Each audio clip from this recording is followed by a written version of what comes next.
স্বপ্ন জড়িয়ে দাও অবুঝ কুসুম কলি রঙেতে রাঙানো যদি মমতার রঙে তার রাঙিয়ে নাও হাত বাড়িয়ে দাও দু হাত বাড়িয়ে দাও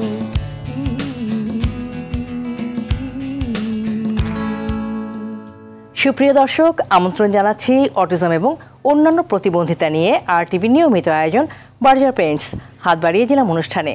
আর আপনাদের সাথে আছি আমি সৈয়দা মুনিরা ইসলাম। দর্শক, নিউরো ডেভেলপমেন্টাল ডিসঅর্ডার যেমন অটিজম, সেরেব্রাল পলসি, ডাউন সিনড্রোম, বুদ্ধি প্রতিবন্ধিতা সবই জটিল স্নায়ু বিকাশজনিত সমস্যা।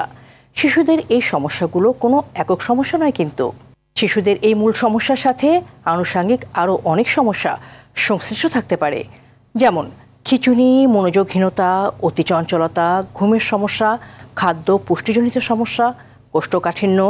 মূল সমস্যার সাথে এই নানাবিধ মানসিক সমস্যাগুলো যুক্ত হয়ে শিশুদের জটিলতা আরও বেশি বাড়িয়ে তুলতে পারে। ফলে বিশেষ চাহিদা সম্পন্ন শিশুর জীবনযাপন যেমন কঠিন হয়ে পড়ে, এই শিশুটিকে নিয়ে মা বাবার পথ চলাটাও অনেক বেশি চ্যালেঞ্জিং হয়ে যায়। দর্শক, বার্জার পেরেন্টস হাত বাড়িয়ে দিলাম অনুষ্ঠানে আমরা নিউরো ডেভেলপমেন্টাল ডিসঅর্ডারের যে শিশুরা রয়েছে তাদের সমস্যাগুলো ম্যানেজ করে তাদের জীবনটাকে কিভাবে একটু সহজ করে তোলা যায় সেই বিষয়ে নিয়মিত কাজ করে আসছি। আর আজ তারই ধারাবাহিকতায় সেরেব্রাল পলসি বৈশিষ্ট্য সম্পন্ন শিশুদের খাদ্য পুষ্টির অভাবজনিত সমস্যা কিভাবে সমাধান করা যায় সেই বিষয় নিয়ে আলোচনা করব, জানবো অনেক কিছু, পরামর্শ শুনব বিশেষজ্ঞের। পাশাপাশি বিশেষ চাহিদা সম্পন্ন শিশুদের জীবনমান উন্নয়নে পরিবার, সমাজ এবং রাষ্ট্রের কী ভূমিকা রয়েছে সেই বিষয় নিয়েও আলোচনা করব। আর এই বিষয়গুলো নিয়ে আলোচনা করতে আজ আমাদের স্টুডিওতে উপস্থিত আছেন মোহাম্মদ মাহমুদুল হাসান মাহমুদ, পুষ্টিবিদ, institute of paediatric neuro disorder and autism, IPNA, Bangladesh medical বিশ্ববিদ্যালয়। এবং আমাদের সাথে আরও উপস্থিত আছেন লাক্স সুপারস্টার 2005-এর প্রথম মুকুট বিজয়ী সেরা সুন্দরী জনপ্রিয় অভিনেত্রী, মডেল ও লেখক সানারি দেবী শানু। দর্শক, চলে যাচ্ছি মূল আয়োজনে। আর অনুষ্ঠানের শুরুতেই আপনাদের দুজনকে স্বাগত জানাচ্ছি আমাদের আজকের অনুষ্ঠানে। ধন্যবাদ। প্রথমে মাহমুদুল হাসান, আমাদের দর্শকদের উদ্দেশ্যে প্রথমে যদি বলেন সেরেব্রাল পলসি কী এবং কেন হয়? সেরেব্রাল পলসি আমরা যে নামে এখন চিনি, আসলে এটা প্রথম দিকে এটা ছিল না। প্রথম দিকে ছিল ডক্টর জন লিটলের নাম অনুসারে লিটল ডিজিজ। পরবর্তীতে 1889 সালে জন হপকিন্স মেডিকেল স্কুলের প্রফেসর উইলিয়াম মোসলার এই সেরিব্রাল শব্দ দিয়ে বিশালভাবে এই ব্যাপারে বিভিন্ন বই পুস্তক লেখেন। এরপর থেকে ডাক্তারিভাবে সারা পৃথিবীতে ছড়িয়ে আছে যে এটা একটা সেরিব্রাল পলসি সমস্যা। আসলে কি ব্যাপারটা হলো, সেরিব্রাল অর্থ হলো মস্তিষ্ক আর পালসি অর্থ হলো অবশতা। অবশতা কোথাকার? অর্থাৎ মস্তিষ্ক ঘটিত কারণে যদি শরীরের কোনো জায়গায় অবশতা হয় সেটাকে ধরা হবে সেরিব্রাল পলসি। তাহলে এই অবশতা আসলে কোথায়? 6 মাসের একটা শিশুর ঘাড় শক্ত হবে, 6 মাস থেকে 1 বছরের মধ্যে ঘাড় শক্ত হবে। 1 বছরের মধ্যে সে হাতে শক্তি পাবে এবং হাঁটাচলা করবে। তাহলে হাঁটাচলা 1 বছর থেকে শুরু হবে। তো এই 3টা দিক, অর্থাৎ দুই হাতে শক্তি পাবে, পায়ে শক্তি পাবে, ঘাড় শক্ত হবে, এই 3টাই যদি কোনো কারণে ব্যাঘাত ঘটে, ব্রেন ঘটিত কারণে, তাহলে সেটা হলো সেরিব্রাল পলসি। ডেলিভারি অর্থাৎ প্রসব, এই সময়টাতে সাধারণত মূল বিষয়টা হয়ে থাকে। অর্থাৎ এই সময়টা যদি কোনো কারণে বাচ্চা ডেলিভারি হতে গিয়ে ব্রেনে আঘাত পায় অথবা ডেলিভারিকালীন বাচ্চার মস্তিষ্কে অক্সিজেন স্বল্পতা হয়, অর্থাৎ 2টা বিষয়, একটা হলো আঘাত পাওয়া আর একটা বিষয় হলো অক্সিজেন স্বল্পতা। এই 2টা কারণে যে কোনো একটা কারণে হতেই পারে। গর্ভস্থ শিশু সেরেব্রাল পলসি বৈশিষ্ট্য সম্পন্ন কি না, এটা কি আগে থেকে জানা যায়? হ্যাঁ, এটা অবশ্যই আগে থেকে জানা যায়। এটা আমরা যদি 5 মাসে একটা টেস্ট করি, টেস্টের নাম হলো অ্যানোমালি টেস্ট বলে। এই টেস্টে যদি করা হয়, এই টেস্টে টাকার অঙ্কটাও বলি, এটা 2500 টাকা খরচ হয়। এই টেস্ট করলে আপনাকে বলে দেবে যে ওর কোনো এই ধরনের কোনো অঙ্গের আঘাত পাইছে অথবা ভেতরে অঙ্গের কোনো অবশতা, অঙ্গে শক্তি পাচ্ছে না এরকম, অথবা অঙ্গের কোনো বিকৃত অবস্থায় আছে কিনা, এটা এই টেস্টে ধরা পড়ে। এই টেস্টগুলো কোথায় করা হয়? সাধারণত বাংলাদেশে যে কোনো ক্লিনিকে এটা করা যায়। যারা আলট্রাসোনোগ্রাম করা যে মেশিন থাকে যাদের, তারাই করতে পারে এটা। তবে হ্যাঁ, এই ক্ষেত্রে ডাক্তারের কাছ থেকে একটু চেয়ে নিতে হয় যে আমার 5 মাস হয়েছে, আমাকে এরকম একটা টেস্টটা দেন, যাতে আমি বিষয়ে আমার গর্ভের শিশুটা ঠিক আছে কিনা দেখতে পারি। অসংখ্য ধন্যবাদ আপনাকে, এত চমৎকার করে বুঝিয়ে বলেছেন। আবারও ফিরবো আপনার কাছে। সময় ও খরচ দুটোই বাঁচান। বার্জার 1 কোট ইমালশন, 1 কোটে পারফেকশন। সানারি দেবী শানু, কেমন আছেন? ভালো আছি, খুব ভালো লাগছে আজকে আমাদের এই অনুষ্ঠানে আপনাকে আমরা গেস্ট হিসেবে পেয়েছি। আমারও খুব ভালো লাগছে যে এরকম একটা সচেতনতামূলক অনুষ্ঠানটির নামটাও খুবই সুন্দর, খুবই দারুণ, হাত বাড়িয়ে দিলাম। আসলে একজন সমাজের একজন সচেতন নাগরিক হিসেবে আমাদের প্রত্যেকেরই এই ভাবনার জায়গাটা আসলে এসে দাঁড়ানো উচিত যে আমরা যে বিষয়টা নিয়ে আজকে কথা বলবো, অটিজম ও অন্যান্য প্রতিবন্ধিতা বিষয়ক যে সচেতনতার জায়গাগুলো, সেই ভাবনার জায়গা আসলে আমাদের প্রত্যেকেই এক হতে হবে এবং সেই অনুভূতির ভালোবাসার হাতটা আসলে বাড়িয়ে দিতে হবে। চমৎকার বলেছেন, এত ইতিবাচকভাবে এই কথাগুলো বলেছেন যে খুব ভালো লাগছে শুনতে। প্রথমে যেটা জানতে চাই আপনার কাছে, বিশেষ চাহিদা সম্পন্ন শিশুদের সাথে কাজ করার অভিজ্ঞতা। আমার কাছে মনে হয় যে মানুষ সৃষ্টির সেরা জীব। আসলে আমরা জন্মগ্রহণ করেছি পৃথিবীতে একটা সুন্দর একটা প্রাণ হিসেবে। সেই প্রাণের আসলে সৃষ্টির শুরুতে যে যে বিষয়টা নিয়ে আলোচনা এতক্ষণ শুনলাম, যে আসলে গর্ভাবস্থায় যে আসলে সেই প্রাণটা যখন আসলে তৈরি হচ্ছে একটা মায়ের গর্ভে, সেই সময় যে যে প্রতিবন্ধকতাগুলো নিয়ে আসলে সে বেড়ে উঠছে, সেই জায়গাটা যদি আমরা আসলে একটু আগেই চেক করতে পারি, সেটা যদি আমাদের সচেতনতা থাকে সেই পরিবারের, সেই মায়ের, সেই বাবার, সেক্ষেত্রে হয়তোবা এরকম প্রতিবন্ধকতা নিয়ে কোনো শিশু হয়তোবা জন্মগ্রহণ করবেন না। যদি জন্মগ্রহণ করেনও এরকম শিশু, এটা সৃষ্টির আশীর্বাদ। আমার কিছু অভিজ্ঞতা হয়েছে, আমি খুব কাছ থেকে অনেক প্যারেন্টসকে দেখেছি। আমি যেহেতু একজন সন্তানের মা, আমি মাতৃত্বের অনুভূতির জায়গা থেকে আমি আসলে খুব মানে প্রগাঢ়ভাবে ফিল করতে পারি, অনুভব করতে পারি বিষয়টা, যে একজন মায়ের কাছে তার সন্তান সবসময় সুন্দর। সেই সন্তান যদি আসলে বিশেষ চাহিদা সম্পন্ন হয়, সেই সন্তান কিন্তু তার মায়ের কাছে বেস্ট। হ্যাঁ, তো সেই অনুভূতির জায়গা থেকে আমি অনেক পরিচিত অনেককেই দেখেছি যে তার সন্তানকে লালন পালন করছেন, বেড়ে তুলছেন। কোনো মা কিন্তু তার সন্তানকে কিন্তু ফেলে দিচ্ছে না। কিন্তু আমরা কেন পারিপার্শ্বিক অবস্থায় অনেক সময়, আচ্ছা এই পরিবারের এই সন্তানটা এরকম, একটু ইগনোরিং মনোভাব নিয়ে তাকাচ্ছি। ও, এই যে দৃষ্টিভঙ্গির জায়গাটা, এটা আসলে আমাদেরকে পাল্টাতে হবে। আমাদেরকে পাল্টাতে হবে এই কারণেই বলছি, সেই মানুষটার প্রতি যদি আমরা হাত বাড়িয়ে দিই ভালোবাসার বা মায়ার স্নেহের জায়গাটা, তার ইতিবাচক বিষয়গুলোকে তুলে আনার চেষ্টা করি, সেক্ষেত্রে আমার মনে হয় যে যে শিশু ইতিমধ্যে এই অটিজম নিয়ে জন্মগ্রহণ করে ফেলেছে, তাদেরকে তো আমরা এই পৃথিবী থেকে বাদ দিয়ে দিতে পারবো না। তাদেরকে আমরা তাদের ইতিবাচক অংশগুলোকে আমরা তুলে এনে আমরা সমাজের ইতিবাচক জায়গাগুলোতে আসলে আমরা তাদেরকে প্রতিস্থাপন করতে পারি কিনা, সেটা নিয়ে আমরা ভাবতে পারি।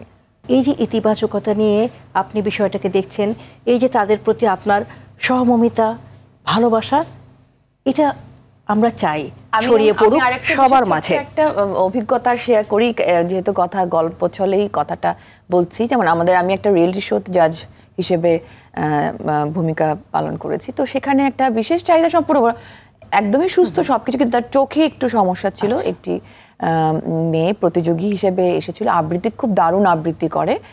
এবং আমাদের তো প্রতিটা মানুষের ব্যক্তিত্বের মূল বিষয়টা কিন্তু আত্মবিশ্বাস। হ্যাঁ, আত্মবিশ্বাসটা যদি থাকে আমার, যে আমি এই বিষয়ে পারদর্শী, তো সেই মানুষটাকে আমরা আসলে কোনো কাজেই হয়তোবা তাকে আমরা নেতিবাচকভাবে ফেলে দিতে পারবো না। তো সেই প্রতিযোগীর একটা কথা আমাকে দারুণভাবে সবাইকেই ছুঁয়ে গেছে, দর্শকদেরকেও ছুঁয়ে গেছে। তাকে যখন পারিপার্শ্বিক মানে অভিজ্ঞতাগুলো নেতিবাচক প্রভাব দিচ্ছিল, তার বাবা নাকি একটা খুব অনুভূতি, পজিটিভ একটা অনুভূতি তাকে দিয়েছে যে মা, এটা নিয়ে কখনো ভাববে না, তুমি স্পেশাল, তুমি সবার থেকে আলাদা, তুমি ভেরি স্পেশাল একজন পার্সন, এই জন্যই মানুষ তোমার দিকে এভাবে তাকায়। এবং এই কথাটা যখন স্টেজে সে বলছিল, আমাদের সবার অনুভূতির জায়গায় আমার নিজে বিশেষ করে একদম রোম খাড়া হয়ে গিয়েছিল। এবং আমার কাছে মনে হচ্ছিল যে এই যে একজন অভিভাবক তার সন্তানকে যে এই যে আত্মবিশ্বাসটা দিল, সেই আত্মবিশ্বাসের জোরে সে আজকে এই পর্যন্ত এসেছে, এটা আমাদের দরকার, আমাদের প্রত্যেকের ক্ষেত্রে। সেটাই চমৎকার বলেছেন। আরও কথা শুনবো একটা বিরতি নিয়ে ফিরে। সুপ্রিয় দর্শক, অটিজম এবং অন্যান্য প্রতিবন্ধিতা নিয়ে RTV নিয়মিত আয়োজন বার্জার পেন্টস হাত বাড়িয়ে দিলাম অনুষ্ঠানের এই পর্যায়ে নিয়ে নিচ্ছি ছোট্ট একটি বিরতি। ফিরবো কিছুক্ষণের মধ্যেই, আমাদের সঙ্গেই থাকুন। দু হাত বাড়িয়ে দাও। দুই কোটের নেই প্রয়োজন, এক কোটেই পারফেকশন। সময় ও খরচ দুটোই বাঁচান। বার্জার 1 কোটি মালসন, 1 কোটে পারফেকশন। দু হাত বাড়িয়ে দাও। দর্শক, বিরতি শেষে আপনাদের সবাইকে আমন্ত্রণ জানাচ্ছি অটিজম এবং অন্যান্য প্রতিবন্ধিতা নিয়ে RTV নিয়মিত আয়োজন বার্জার পেন্টস হাত বাড়িয়ে দিলাম অনুষ্ঠানে। দর্শক, ফিরছি আলোচনায়। মাহমুদুল হাসান, সেরেব্রাল বৈশিষ্ট্যসম্পন্ন শিশুদের মা বাবা প্রায় বলে থাকেন যে তাদের সন্তানরা অপুষ্টিতে ভুগছেন, ঠিকমতো তারা খাবার খাওয়াতে পারে না সন্তানদেরকে। এটা কেন হয়? সাধারণত দুটা বিষয় হলো এর সাথে জড়িত। একটা হলো খাবারটা চিবানো সমস্যা, চিবাতে যে সমস্যা, আর একটা হলো খাবারটা গিলতে সমস্যা। অর্থাৎ চিবানো এবং গেলা এই দুটা কিন্তু নির্ভর করে আমাদের মুখের যে মাসলগুলো আছে, অর্থাৎ চিবানো এবং গেলার সাথে সম্পর্কিত যে মাসলগুলো আছে এগুলোর উপর। তো দেখা যায় যে সেরিব্রাল পালসি শিশুর ক্ষেত্রে এই মাসলগুলোর উইকনেস থাকে, আর এই উইকনেসটাই হলো মূল কারণ যে চিবানো এবং গেলার সমস্যার পেছনে। এর সমাধানের ক্ষেত্রে আমাদেরকে দেখতে হবে যাতে চিবাতে এবং গিলতে সহজ হয় এরকম খাবার ওদেরকে দিতে হবে। তার মানে হলো একটু নরম খাবার এবং লিকুইড খাবার, তরল খাবার। তাহলে নরম এবং তরল এবং পাশাপাশি এমন একটা খাবার দিতে হবে, সিলেক্ট করতে হবে যে খাবার অল্প একটু খেয়ে যাতে সে অধিক ক্যালোরি পায়। উদাহরণ হিসেবে বলি, আপনি যদি 1 গ্রাম যদি ভাত দেন, ভাত হলো শর্করা, তাহলে 1 গ্রাম ভাত থেকে সে পাবে 4 ক্যালোরি। আবার 1 গ্রাম যদি মাংস দেয় তাহলে এটা থেকেও 4 ক্যালোরি প্রোটিন। কিন্তু 1 গ্রাম যদি ফ্যাট অর্থাৎ ডিমের কুসুম যদি আমরা 1 গ্রাম পরিমাণ দিতে পারি, বা দুধের সর যদি 1 গ্রাম দিতে পারি, এখান থেকে পাবে 9 ক্যালোরি। তাহলে 1 গ্রাম ভাত থেকে 4, 1 গ্রাম মাংস থেকে 4, কিন্তু শুধু ফ্যাটি অংশ থেকে 1 গ্রাম থেকে 9 ক্যালোরি। তার মানে ফ্যাটি অংশ যদি 1 গ্রাম খায় তাহলে সে অনেক ক্যালোরিটা পাবে। তার মানে অল্প খাবারে তার অনেক পরিমাণ পুষ্টি পাবে। তাহলে এর সমাধানটা কি? তাহলে এর সমাধান হলো আমাদের মাদেরকে এমন খাবার সিলেক্ট করতে হবে যে খাবার যাতে সহজে শিশুটা চিবাতেও পারে, গিলতেও পারে। তাহলে তরলের মধ্যে ধরেন ভাতের মার, আর যদি একটু নরমের মধ্যে দেখেন তাহলে দুধের সর, ডিমের কুসুম, মগজ ভাজি, মাছের পেটি। তাহলে মাছের পেটি একটু ভাতের সাথে চটকিয়ে খাওয়ালে সহজে সে গিলতে পারবে, আর চিবাতেও কষ্ট হবে না। ডিমের কুসুমটা যদি একটু ভাতের সাথে চটকিয়ে খাওয়াতে পারি, অত ভাতের সাথে না দিয়ে যদি একটু পানিতে গুলেও যদি খাওয়াতে পারি, তাও কিন্তু সে সহজে গিলতে, চিবানোর দরকারই হচ্ছে না, সহজে গিলতে পারবে। আবার এই দিক দিয়ে দেখেন যদি বাদামের মধ্যে যান, তাহলে কাঠবাদাম বা কাজু বাদাম একটু ভিজানোর পরে নরম হয়ে গেল, এরপরে যে কোনোভাবে একটু তরল করে নিয়ে, দুধের মতো করে নিয়ে ওর সাথে যদি আমরা একটু আখের গুঁড়ো দিতে পারি, ওকে, যদি একটু মধু দিয়েও খাওয়াতে পারি, তাহলে চামিচ দিয়ে অথবা ওষুধের কক দিয়ে আমরা খাওয়াতে পারি। তাহলে এগুলো কিন্তু ফ্যাট মানে যেখানে কার্বোহাইড্রেট থেকে, শর্করা থেকে 4 ক্যালোরি, আর ফ্যাট মানে 9 ক্যালোরি, মানে অল্প একটু পরিমাণ খাওয়ালে সে অনেক পরিমাণ পুষ্টিটা পেয়ে যাচ্ছে। সেরেব্রাল পালসি বৈশিষ্ট্যসম্পন্ন শিশুরা অপুষ্টিজনিত কি সমস্যায় ভুগে থাকে? সাধারণত অপুষ্টির যে বিষয়টা, এটা আমরা সাধারণত ওজন উচ্চতা দিয়ে ক্যালকুলেশন করি। একটা পৃথিবীতে একটা সহজ মেথড আছে এটার ক্ষেত্রে নির্ণয় করার, এটা হলো বিএমসি মেডিসিন জার্নাল 2014 সালে পাবলিশ করে ডক্টর অ্যাসওয়েলের একটা সূত্র।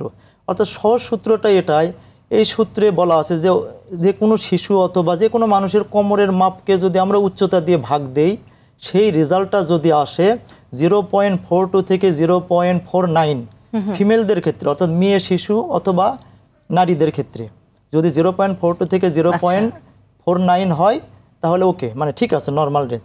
আর ছেলে শিশু অথবা পুরুষদের ক্ষেত্রে এই রেজাল্টটা, অর্থাৎ কোমরের মাপ ওপরে লেখে নিচে যদি আমরা উচ্চতা দিয়ে ভাগ দেই, এই রেজাল্টটা যদি 0.43 থেকে 0.53 আসে তাহলে নর্মাল, ঠিক আছে। কিন্তু এটাকে আর একটা সহজভাবে মডিফাই করা হয়, যে একটা সূত্রের মাধ্যমে এটা জানা যায়। অর্থাৎ আমি শিশুর যদি উচ্চতা নেব, প্রথমে উচ্চতা নিয়ে যত উচ্চতা লম্বা হবে সুতা দিয়েই মাপি বা ফিতে দিয়েই মাপি, তার অর্ধেক করে অর্ধেকটা আমরা কোমরে মাপবো। কোমরে মাপে যদি দেখি যে অর্ধেক হয়েছে, অর্থাৎ অর্ধেক পরিমাণ, উচ্চতার অর্ধেক পরিমাণ কোমরের মাপটা হয়েছে, তাহলে ঠিক আছে।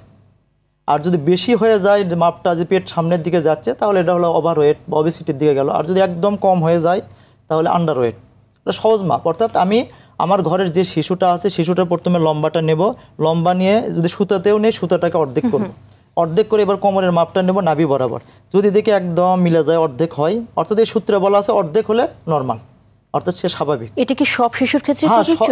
এবং যে শিশু আজকে জন্মগ্রহণ করলো সেই শিশুর ক্ষেত্রে প্রযোজ্য, এবং যে মানুষ আজকে বৃদ্ধ হওয়ার কারণে মারা যাচ্ছে তার ক্ষেত্রে প্রযোজ্য।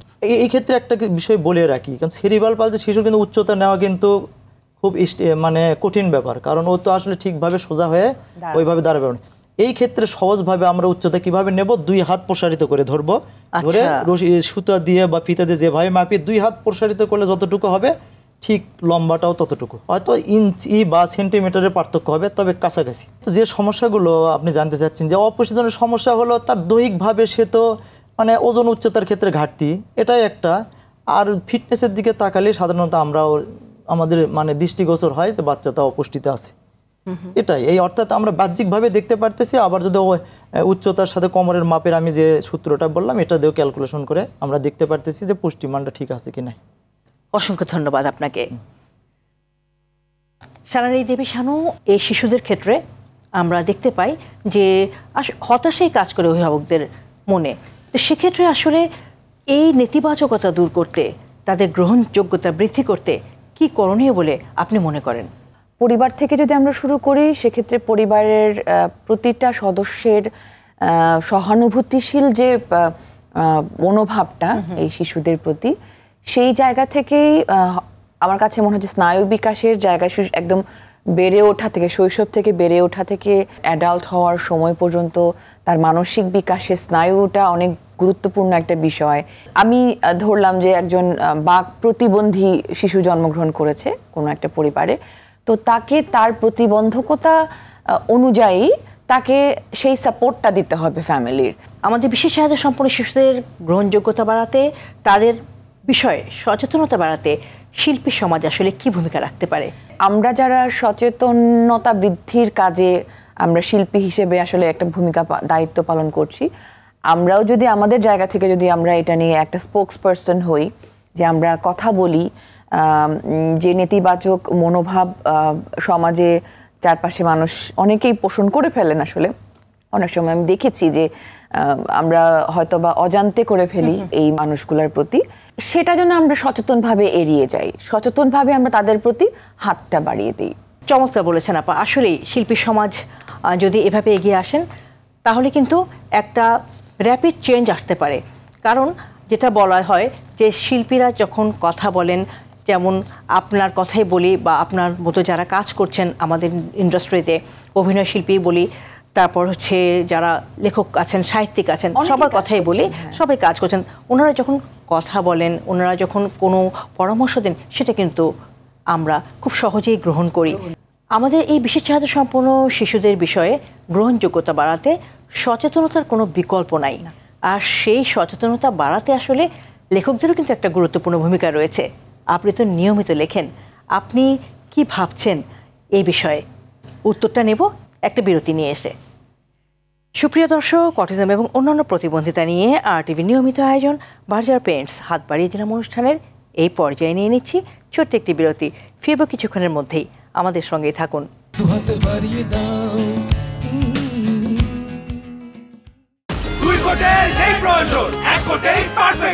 সময় ও খরচ দুটোই বাঁচান। বার্জার 1 কোট ইমালশন, 1 কোটে পারফেকশন।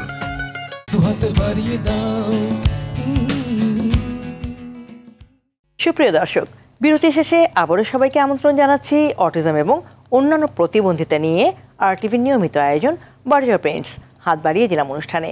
দর্শক, আবারও ফিরছি আলোচনায়। সানারি দেবী শানু, আমরা বিরতিতে যাওয়ার আগে যে প্রশ্নটি আপনার কাছে রেখেছিলাম আমি, যে আপনি নিয়মিত লেখেন এবং বলতে গেলে আপনি একজন সুপরিচিত জনপ্রিয় লেখিকা। বিশেষ চাহিদা সম্পন্ন শিশুদের বিষয়ে সচেতনতা বাড়াতে লেখকদের কিন্তু একটি গুরুত্বপূর্ণ ভূমিকা রয়েছে। আমাদের এই বিশেষ চাহিদা সম্পন্ন শিশুদের বিষয়ে বা তাদেরকে নিয়ে কোনো লেখার কোনো পরিকল্পনা আপনার আছে কি? এখন পর্যন্ত ঠিক ওভাবে খুব ডিরেক্টলি কোনো লেখাতে প্রতিবন্ধিতা নিয়ে উঠে আসেনি আমার লেখায়, কিন্তু আমার শিশুতোষ একটা গল্পে আমি একটা সুস্থ স্বাভাবিক শিশু মনের মধ্যে আমি এটা প্রতিস্থাপন করার চেষ্টা করেছি। সানারি ও তার জাদুর লিপস্টিক নামে আমার একটা ছোটদের শিশুতোষ গ্রন্থ আছে। সেখানে একটি ডিসেবল একটা মেয়ে তার আর্থিক অভাবের কারণে আসলে তার ফ্যামিলি নিয়ে ভিক্ষাবৃত্তি করে জীবনযাপন করছে। সেই পরিবারটাকে সাহায্যের অনুভূতি নিয়ে আর একটা সুস্থ একটা স্বাভাবিক একটা শিশু এগিয়ে আসছে তার পরিবারকে নিয়ে, এরকম একটা মানবিক জায়গা থেকে আমি গল্পটাকে দেখানোর চেষ্টা করেছি। এটুকু আমার ছোট্ট চেষ্টা আমার তরফ থেকে। আমি লেখক হিসেবে অবশ্যই এই ভাবনাগুলো মাথায় রেখে বিশেষ চাহিদা সম্পন্ন মানুষের প্রতি আমাদের যে দৃষ্টিভঙ্গি পরিবর্তনের বিষয়টা কিভাবে আনা যায় সেটা নিয়ে আমি অবশ্যই কাজ করব। ধন্যবাদ আপনাকে। মাহমুদুল হাসান, সেরেব্রাল পলসি বৈশিষ্ট্য সম্পন্ন শিশুদের মায়েরা তো আসলে অনেক ভোগেন, বাচ্চাদের খাওয়াতে গিয়ে একেবারে নাজেহাল হয়ে যান, তারপরও আসলে দেখা যাচ্ছে যে যেটুকু পুষ্টি প্রয়োজন সে শিশুর সেই পুষ্টি সমৃদ্ধ খাবার হয়তো দিতে পারেন না। আপনি যদি আমাদের সেরেব্রাল পলসি বৈশিষ্ট্য সম্পন্ন শিশুদের জন্য একটি আদর্শ ডায়েট চার্ট বলে দেন তাহলে খুব ভালো হয়। আদর্শ ডায়েট চার্ট বলতে হলো এটা যাতে যে খাবারগুলো খাবে সেই খাবারে যেন সারা দিনের যে পুষ্টির চাহিদা এগুলো পূরণ হয়ে যায়। তাহলে আমরা সকাল থেকে শুরু করি, যেগুলো আসলে সকালে আমরা কি দিতে পারি। এই ক্ষেত্রে সকালে আমরা এমন একটা অপশন দিই যেটা খেলে বাচ্চার যাতে রুচিটাও বেড়ে যায়, আবার সে স্বস্তিও ফিল করে। তাহলে আমরা সকালে যদি তাকে একটু আদা ছেঁচে একটু আদার রস তার সাথে একটু আখের গুড় দিয়ে একটু হালকা গরম পানির সাথে মিশিয়ে সকালে খাওয়াতে পারি, এটা একটা টোটকা হিসেবে কাজ করবে, অর্থাৎ এটা খেলে তার রুচিটাও বেড়ে যাবে। তাহলে হালকা গরম পানির সাথে সকালে সে খেয়ে নিল। এরপরে হলো সকালের কি খাবার খাবে। তাহলে আমি তো যেহেতু বল চিবাতে গিলতে সমস্যা হয়, তাহলে এমন খাবার আমরা দিই যেটা ওর চিবাতে এবং গিলতে সমস্যা না হয়, সহজে খেতে পারে। তাহলে সকালে আমরা সুজি দিই। এরপরে এর সাথে তাহলে মিষ্টিকারক হিসেবে কি দেবো, আমরা চিনিটা না দিয়ে আমরা আখের গুড় দিতে পারি, অথবা লাল তাল মিশ্রি যেটা আছে সেটা দিতে পারি। এরপরে আসি আমরা এর সাথে দুধ হিসেবে কি, দুধ হিসেবে আমরা সাধারণত দুধের ভেতর যে কেজিন প্রোটিনটা আছে এটা কিন্তু বেশিরভাগ গবেষণায় প্রমাণ করতেছে কেজিন প্রোটিনটা আবার বাচ্চাদের স্পিচ দিলে এবং বিভিন্ন অ্যালার্জি সৃষ্টির পিছিয়ে দায়ী। তাহলে এই দুধটা না দিয়ে আমরা এক্ষেত্রে আমরা বাদামের দিকে যাই, একটু কাজু বাদাম 7-8টা কাজু বাদাম ভিজাই রাখলাম, সেটাই আমরা যে কোনোভাবে দুধের মতো করে পিষিয়ে দিলাম অথবা ব্লেন্ডার করে দিয়ে দিলাম, এটা আমরা সকালের দিকে খাওয়াতে পারি। এরপরে মধ্য সকালে কি খাওয়াবো, তো মধ্য সকালে তাহলে ডিমের আমরা সাদা অংশটা না দিয়ে একটা ডিমের একটা কুসুম দিই, কারণ ডিমের সাদা অংশ যেহেতু প্রোটিনটা হজমে বাচ্চাদের একটু কষ্ট হয়। তাহলে আমরা মধ্য সকালে দিলাম একটা ডিমের কুসুম, এর সাথে ফল দেব। ফলের ক্ষেত্রে কোন ফলগুলো চয়েস করব, যেমন পাকা কলা, পেঁপে, আনারসের ক্ষেত্রে একটু বলে নিই, আনারস কিন্তু দুধ খাওয়ার 1 থেকে 2 ঘন্টা বিরতি দিয়ে খাওয়াতে হবে। এর সাথে আসে নরম খেজুর আমরা খাওয়াতে পারি, অথবা কিশমিশটা খাওয়াতে পারি, অথবা আমলকি শেষে আমলকি রস, গাজর ব্লেন্ডার করে গাজরের রস, ডালিমটা একটু চিপে নিয়ে ডালিমের রসও খাওয়াতে পারি। এইরকম অর্থাৎ যে ফলটাই খাওয়াবো সেটা আমরা একটু নরম করে অথবা রস করে খাওয়াবো। এরপরে দুপুরে, তাহলে দুপুরের খাবারটা হলো একটা মূল ফ্যাক্টর। তাহলে দুপুরে আমরা যদি খিচুড়ি খাওয়াই, তাহলে খিচুড়ি তৈরিতে আমরা একটু খেয়াল রাখবো যে এই উপাদানগুলো যেন থাকে, অর্থাৎ কোনো অ্যালার্জিক উপাদান যেন না যায়। সেদ্ধ চাল অথবা বাসমতি চাল যে কোনো একটা নিতে পারি। এবার ডালের ক্ষেত্রে মসুর ডালে প্রচুর পরিমাণ অ্যালার্জিক রিয়াকশন, সর্দি কাশি এই সমস্যাগুলো বাড়ায় দেয়। তাহলে মসুর ডালের পরিবর্তে আমরা মুগ ডাল, ছোলার ডাল বা মাসকালে ডাল যে কোনো একটা ডাল নিতে পারি। এরপরে আমরা সেই শাকের ক্ষেত্রে ধরেন আমরা পুঁই শাক আর পালং শাকটা খুব বেশি দিই, কিন্তু এই দুটা না দিয়ে এই দুটাতেও অ্যালার্জিক রিয়াকশন আছে। তো এই দুটা না দিয়ে আমরা পুঁই শাক পালং শাকের পরিবর্তে কলমি শাক, লাউ পাতা শাক, হেলেঞ্চা শাক, এছাড়াও যে শাক আছে সব দিতে পারি। তবে সহজ একটা অপশন হলো লাউ পাতা শাকটা। এরপরে সবজির ক্ষেত্রে আমরা যেটা করি, সবজির ক্ষেত্রে বেগুন, মিষ্টি কুমড়া, গাজর, টমেটো, কিন্তু এই চারটা কিন্তু শিশু সহজে হজম করতে পারে না। বেগুন, মিষ্টি কুমড়া, গাজর টমেটো যদি দিতে হয় এটা ব্লেন্ডার করে জুস করে দেবো, আমরা রস করে দেবো, তাহলে ভালো। কিন্তু এগুলো রান্নায় দিলে এটা অন্য খাবারকেও সমস্যা করে এবং ওই খিচুড়িটাও সহজে হজম হতে চাবে না, ওটাও নিজেও হজম হবে না। তাহলে এই ক্ষেত্রে তাহলে বেগুন, মিষ্টি কুমড়া, গাজর টমেটোর পরিবর্তে আমরা কি দিতে পারি, আলু দেবো, আলুর সাথে পেঁপে, পটল, চিচিঙ্গা, ঝিঙ্গা, ধুন্দল, তারপরে লম্বা যে লাউ আছে, এরকম যে কাঁচকলা আছে, এরকম 2-3টা অপশন আমরা দেবো। এই গেল। এবার মাংসের ক্ষেত্রে, তাহলে মাছের আমান অংশ না দিয়ে আমরা মাছের পেটিটা দেবো। মাংসের ক্ষেত্রে আমরা আমান মাংস না দিয়ে সিনার মাংস অথবা মগজ দেবো। এবার আসি মশলার ক্ষেত্রে, অর্থাৎ হজমকারক মশলা আমরা দিই না, কিন্তু আমরা দেবো আদা, জিরা, গোলমরিচ, এগুলো হয়তো ফ্রিজে একটু বেটে নিয়ে ফ্রিজে রেখে দিলাম, যখন খিচুড়ি পাক করলাম তখন 1-2 চামচ দিয়ে দিলাম। এবং তেলের ক্ষেত্রে সয়াবিন তেলটা আমরা না দিয়ে আমরা সরিষার তেল, সূর্যমুখী অলিভ অয়েল, রাইস ব্র্যান্ড বা যে তেলে দিতে পারি। তবে সরষের তেল যেহেতু সহজে আমরা পাই, সরষেটা দিতে পারি, কারণ এটা গলার জন্য ভালো। সরষের তেল একটু গরম হওয়ার কারণে এটা শিশুদের গলার জন্য ভালো এবং শরীরটাকেও একটু ভালো রাখে, গরম রাখে। তাহলে এইভাবে দুপুরের খিচুড়িটা আমরা বানালাম। এবার বিকেলের বেলা কি দেবো, তাহলে বিকেলবেলা নাস্তা হিসেবে আমরা ভাতের মার দিতে পারি। ভাতের মারটা একদম সহজ। ভাতের মারের ভেতরে একটু যদি আখের গুড় দিয়ে দিই অথবা লবণ দিয়ে দিই, অথবা শিশু কোনো একটা খাবার বেশি পছন্দ করে সেটার সাথে আমরা ভাতের মার দিলাম। এরপরে দুধের শরটা আছে, দুধের শরও নাস্তা হিসেবে দিতে পারি। ডিমের কুসুমটাও চটকিয়ে খাওয়াতে পারি, মাছের পেটি, মাছের ডিম, এছাড়া মগজ ভাজি, চিরা বা খই। আর রাতের বেলা আমরা জাউ ভাতটা দিতে পারি। তো জাউ ভাতের সাথে একটু মুগ ডাল দিলাম, একটু সবজি দিলাম। তবে রাতের বেলা মাছ মাংস না একটু কম দেয় ভালো, কারণ মাছ মাংস বাচ্চাদের ঘুমের ডিস্টার্ব করে, কারণ একটু হাই প্রোটিন হলে রাত্রে ঘুমের ডিস্টার্ব হয়। এই জন্য রাতে তাহলে আমরা জাউ ভাত দিলাম, একটু মুগ ডাল দিলাম, সবজি দিলাম, এই ওকে। অনেক ধন্যবাদ মাহমুদ আপনাকে। সানাই দেব শানু, আমরা যেটা দেখি বহির্বিশ্বে, হলিউড বলি, বলিউড বলি, সেলিব্রিটিরা চ্যারিটির একটা অংশ হিসাবে আসলে কাজ করেন এবং এই চ্যারিটি করতে গিয়ে দেখা যায় যে এই ধরনের পিছিয়ে পড়া জনগোষ্ঠী, বিশেষ চাহিদা সম্পন্ন জনগোষ্ঠীর জন্য বিশাল একটা অংশ ওনারা ডোনেট করেন। আমাদের সানারি দেবী শানু, আমাদের প্রিয় অভিনেত্রী, প্রিয় লেখিকা, এরকম কোনো ইচ্ছা আছে কিনা, ভবিষ্যৎ কোনো পরিকল্পনা আছে কিনা এই বিষয়ে? অবশ্যই আছে, কারণ আমার কাছে মনে হয় যে শুরুতেই বলেছিলাম শিল্পী হিসেবে, লেখক হিসেবে আমার আসলে সেই অনুভূতির জায়গা থেকে সমাজের প্রতি সেই দায়বদ্ধতার জায়গা আছে। আমি যে যোগ্যতার যে জায়গাটা সেটা দিয়ে আমি অবশ্যই চেষ্টা করব আমি লেখার জায়গায় সেই ভাবনাগুলোকে পাঠকদের কাছে ইতিবাচকভাবে পৌঁছে দেওয়ার চেষ্টা করব।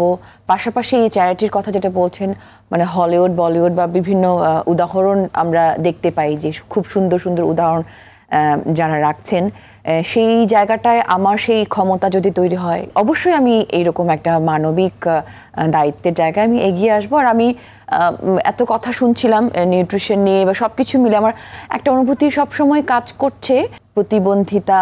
আসলে এই শব্দটার থেকে আমার কাছে টার্মটা বেশি ভালো লাগে, স্পেশাল চাইল্ড। স্পেশাল শব্দটাই খুব সুন্দর একটা শব্দ শোনায়, যে আসলে আমরা তাদেরকে সেই স্পেশাল অনুভূতিটাই আমরা যেন দিতে পারি। যেমন আমার কাছে মনে হয় যে মায়েরা এই স্পেশাল চাইল্ড আসলে জন্ম দিয়েছেন, তাদের অনেককে হয়তো বা অনেক ধরনের কটূক্তি বা সমাজ থেকে নেতিবাচক প্রভাব কিন্তু তারা পাচ্ছেন বা পান। সেই জায়গা থেকে তাদের ভেতরে একটা হীনমন্যতা তৈরি হয়, সন্তান লালন পালনের ক্ষেত্রে কষ্টবোধ তৈরি হয়। সেই কষ্টবোধের জায়গায় আমরা সেই মাকে দোষারোপ না করে বরঞ্চ আমরা সৃষ্টির শুরুতে, আমার কাছে মনে হয় জীবন আসলে সুন্দর, জীবন একটা গাছের মতো, একদম শুরু থেকে যে গাছটা কুড়ি থেকে অঙ্কুরোদ্গমের শুরু থেকে, তাহলে হয়তোবা এই গাছটা সুন্দর হয়ে বেড়ে উঠবে। ধন্যবাদ আপনাকে। মাহমুদুল হাসান, আমাদের বিশেষ চাহিদা সম্পন্ন শিশুদের পুষ্টি বিষয়ে আধুনিক গবেষণা কি বলছে? সাধারণত গবেষণায় তেমন কোনো তথ্য উঠে আসেনি যে এই ভিটামিন বা মিনারেলের কারণে এটা হয়। তবে হ্যাঁ, ইন্ডিয়ান একটা গবেষণা, ইন্টারন্যাশনাল জার্নাল অফ কম্পিটিটরি পেডিয়াট্রিক্স, এই জার্নালে 2017 সালে পাবলিশ করা হয়। এটা ইন্ডিয়ান তামিলনাড়ু মেডিকেল ইউনিভার্সিটির একটা গবেষণা। এই গবেষণায় উঠে আসে ওরা দুইটা গ্রুপ নেয়, একটা হলো কেস গ্রুপ, একটা কন্ট্রোল গ্রুপ। তাহলে কেস গ্রুপ 100 জন আর কন্ট্রোল গ্রুপ নেওয়া হয় 100 জন। এই দেখা যায় কেস গ্রুপের মধ্যে, অর্থাৎ যারা সেরিব্রাল পালসে আক্রান্ত, এদের মধ্যে 61%-এর ক্ষেত্রে দেখা যায় vitamin D deficiency. Vitamin D ঘাটতিটাই এদের মধ্যে, অর্থাৎ সেরিব্রাল পালসি শিশুর মধ্যে বেশি দেখা দেয়। এই কেনর পিছে কারণ হলো গর্ভবতী মা যদি সূর্যের আলোতে না যায়, এবং পাশাপাশি হলো শিশু জন্মের পরও যদি শিশুকে যদি একটু রোদ্রে না দেওয়া হয়, তাহলে এই ভিটামিন ডি ঘটিত কারণে যেহেতু ক্যালসিয়ামটা অ্যাবজর্পশনে সমস্যা হয়, অর্থাৎ ক্যালসিয়াম যেহেতু হাড়ের সাথে যুক্ত, তাহলে ক্যালসিয়াম শোষণের সমস্যা সৃষ্টি করে হলো ভিটামিন ডি, অর্থাৎ একে অপরের সাথে জড়িত। তাহলে এই দুটো ঘাটতি কই থেকে হচ্ছে? ভিটামিন ডি ঘাটতি। তাহলে ডি কই থেকে পাওয়া যায়? সহজ উৎসের মাধ্যমে হলো সূর্যের আলো। তাহলে সূর্যের আলো থেকে ভিটামিন ডি, তাহলে যদি গর্ভবতী মহিলাকে যদি প্রতিটা দিন অন্তত 10 মিনিট যদি সূর্যের আলোতে রাখা যায়, অথবা 10 মিনিট না হোক সপ্তাহে 3 দিন যদি 15 থেকে 20 মিনিট করে লাগাতার রাখা যায়, তাহলেও কিন্তু এই ভিটামিন ডির চাহিদা পূরণ হবে। অনেক ধন্যবাদ মাহমুদ আপনাকে। সানারি দেবী শানু, সবশেষে আমাদের এই বিশেষ চাহিদা সম্পন্ন এই শিশুদের প্রতি, তাদের পরিবারের প্রতি এবং সমাজের প্রতি আপনি কি মেসেজ দিতে চান? আমার অনুভূতির জায়গায় এটাই যে আমরা এককভাবে তো সেটা আসলে পুরো পরিবর্তনটা আনতে পারবো না। সেই জায়গা পরিবার থেকে শুরু হোক, এবং সেটা পরিবার থেকে সমাজ, রাষ্ট্র, সবার এই যে ইতিবাচক যে মনোভাবটা, ইতিবাচক যে দৃষ্টিভঙ্গি এই শিশুদের প্রতি, তাদের ইতিবাচক বিষয়গুলোকে আমরা তুলে আনার যে সেই চেষ্টাটা আমরা সবাই মিলে যদি কাজ করি, আমার মনে হয় যে আমরা আসলে একটা সুন্দর পৃথিবী উপহার দিতে পারবো। আপনাদের দুজনকে অসংখ্য ধন্যবাদ আজকের এই আয়োজনে অংশগ্রহণ করার জন্য। দর্শক, আমরা চাই না সচেতনতার অভাবে, অবহেলার কারণে কোনো সীমাবদ্ধতা নিয়ে কোনো শিশু পৃথিবীতে আসুক। সচেতন হন, এবং যদি নিউরো ডেভেলপমেন্টাল বৈশিষ্ট্যসম্পন্ন কোনো শিশু পৃথিবীতে চলেই আসে, তবে আরও বেশি সচেতন হন, তাকে সঠিক সাপোর্ট দিন, তার এগিয়ে যাওয়াটাকে সহজ করে দিন। পাশাপাশি সমাজে যারা আছেন, সমাজের সবাইকে আহ্বান জানাবো, প্রত্যেকের দায়িত্বের জায়গা থেকে, প্রত্যেকের মানবিকতার জায়গা থেকে আপনাদের সহমর্মিতার হাতটি বাড়িয়ে দিন বিশেষ চাহিদা সম্পন্ন এই শিশুদের প্রতি, বিশেষ চাহিদা সম্পন্ন শিশুদের প্রত্যেকটি পরিবারের প্রতি। আমাদের সকলের সহযোগিতায়, সহমর্মিতায় ওরা এগিয়ে যাবে সামনের দিকে, সম্পৃক্ত হবে সমাজের মূলধারায়। এই প্রত্যাশায় আজকের মতো এখানেই শেষ করছি। অটিজম এবং অন্যান্য প্রতিবন্ধিতা নিয়ে RTV নিয়মিত আয়োজন বার্জার পেইন্টস হাত বাড়িয়ে দিলাম অনুষ্ঠান। দেখা হবে আগামী পর্বে। সেই পর্যন্ত সবাই ভালো থাকুন, সুস্থ থাকুন, RTVর সঙ্গেই থাকুন। স্বপ্ন জড়িয়ে দাও অবুঝ কুসুম কলি রঙেতে রাঙিয়ে, যদি মমতার রঙে তার রাঙিয়ে নাও। হাত বাড়িয়ে দাও, দু হাত বাড়িয়ে দাও।